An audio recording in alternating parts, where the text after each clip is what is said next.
আসসালামু আলাইকুম। আজকে আপনাদের দেখাবো আমাদের যে বারিন্দাটা ছিল ছোট, এই বারিন্দাটা ভাঙে আমাদের আজকে বড় বারিন্দা করতে হবে। মানে আমাদের এই বাছুরটা মাশাআল্লাহ অনেকটাই আমাদের বাছুর হয়ে গেছে। তার পাশাপাশি এখন আমাদের আগে ছিল আমাদের চারি ছাড়া, এখন আমাদের চারি চুরি সব করা হয়েছে। আগামীকাল আমাদের চারি সব কমপ্লিট হয়েছে। আজকে আমাদের ঢালাইটা দিতে হবে।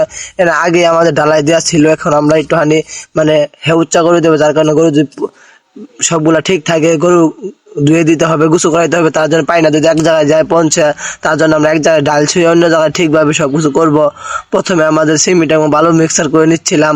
আমাদের ঘরের কাজ অনেকটাই হয়ে গেছে। তার পাশাপাশি এখন আমাদের চতুর্থ সাইড ইট গাঁথা শেষ। এখন আমাদের কাজ হচ্ছে খালি এই কাজগুলি করতে। এই কাজগুলো করার পরে আমাদের এই ঘর কমপ্লিট। আমাদের এই তিনটা ছোট ছোট বাছুর আমাদের আটবে।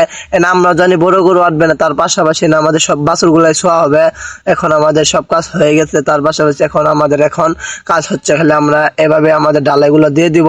আমাদের সিমেন্ট দিয়ে মানে আমাদের আগে অনেক ডালাই দেওয়া ছিল, খালি আমার চারি গাঁথা হলো নতুন করে, ছোট সাইড ইট গাঁথা হলো। তার পাশাপাশি এখন এই সাইড ইটটা আমাদের ডালাই দিতে হবে, ছোট মোটো একটু ডালাই দিয়ে লাগবে, যার কারণে আগে থেকে ডালাই হয়ে গেছে। মাশাআল্লাহ চাইটা অনেক সুন্দর। আসসালামু আলাইকুম, আমাদের জন্য দোয়া করবেন।